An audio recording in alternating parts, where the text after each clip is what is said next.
سلامونه نیکې هیلې.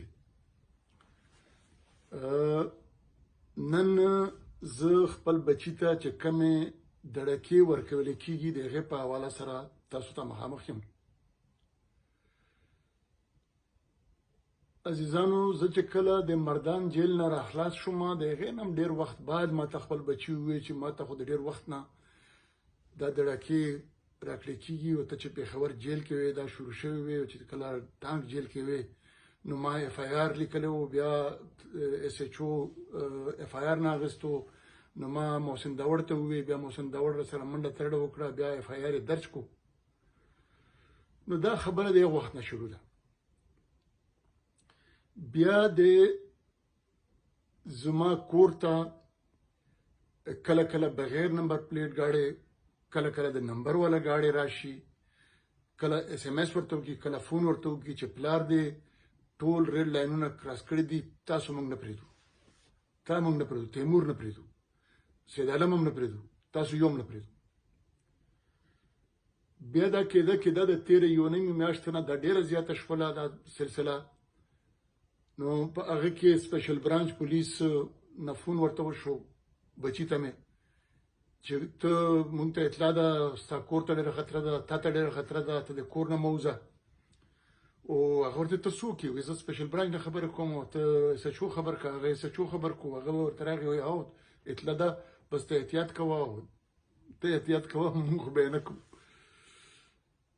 بیا هلته ملګرو منډې تلې وکړلې. نو دوی پریس کانفرنس کې ښودلو، د پریس کانفرنس نه یو ورځ مخکې دړکه مې ورکړې شوه. پریس کانفرنس چې وکړو ورته ویې چې یوه هفته کې به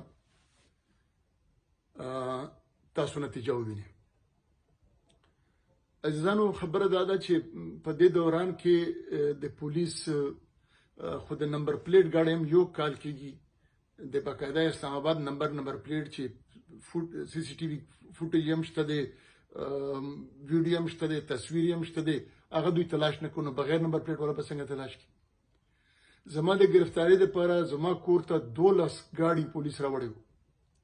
نو د گرفتارۍ دپاره خو 12 ګاډي پولیس، دومره پولیس اوسګار وي او راشي، خو د تحفظ دپاره یو پولیس والا نه.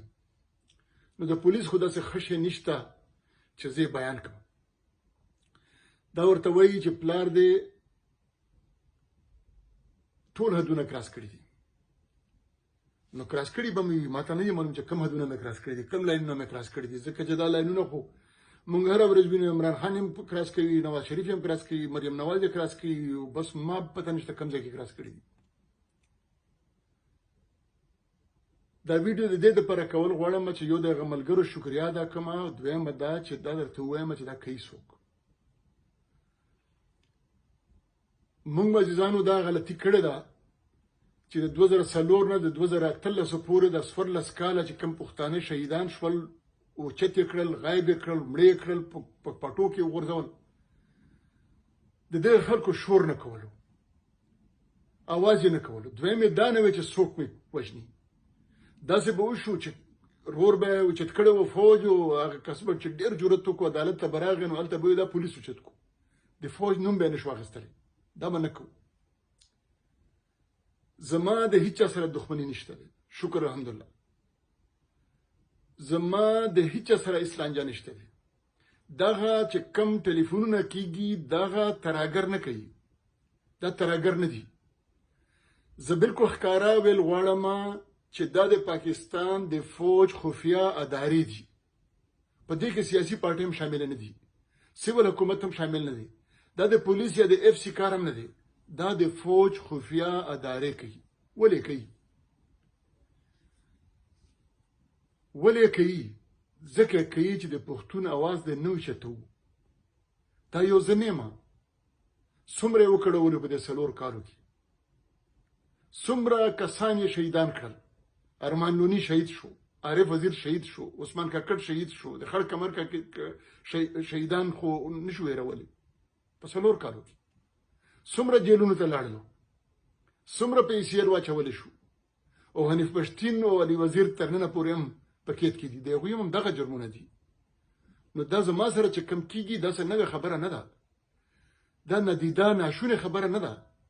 همدا ورځ مې لیدله دام لیدل چې دا عمل به راسره ریاست کوي، دام لیدل چې د فوج به راسره کوي، خو دام ښه په سوچ ښه په فکر دا لاره خپله کړې ده.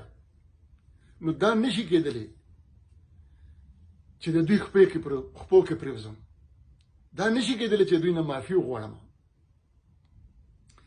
دا دومره بېسړیتوبه خلک دي چې اول خو دا ده چې ما د ستا ریډ لاینونه کراس کړي دي، نو زما سره اوس ته زه روان یم که نه، صبر وکړه که نه. ډېر بې صبره شوي، زما د بچي سره ستا څه کار دی، زما د کور سره ستا څه کار دی. خو ته که انسان وې نو دا سوالونه به مې کول. ته خو انسان یې نه، ته د ستا کردار دومره تک تور دی چې دا هم خلکو ته بد نه ښکاري چې زما بچي ته ولې وایي زما سره کار دی نو ما سره دې وساتي.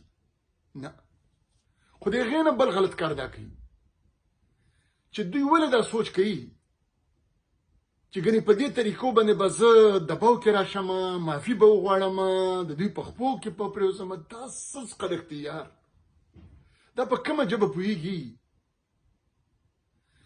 د دې وارن ټیرر په نوم باندې د پاکستان د جوړېدو نه راواخله تر اوسه پورې چې څه د پښتنو سره شوي دي هغه فلل نه ذکر کومه، خو د وارن ټیرر په نوم باندې چې دې کوم وایي چې 80,000 خلک شهیدان شول، دا څوک وو؟ دی اوسه دا په لاهور کې اوسه، دا چې چوکیملیا کې وو، پښتانه وو که نه، بل څوک خو نه وو. د 120 اربه ډالره چې دی وایي چې انفراسټرکچر مې تباه شوی دی په د جنګ وارن ټیرر کې، دا د چا دی؟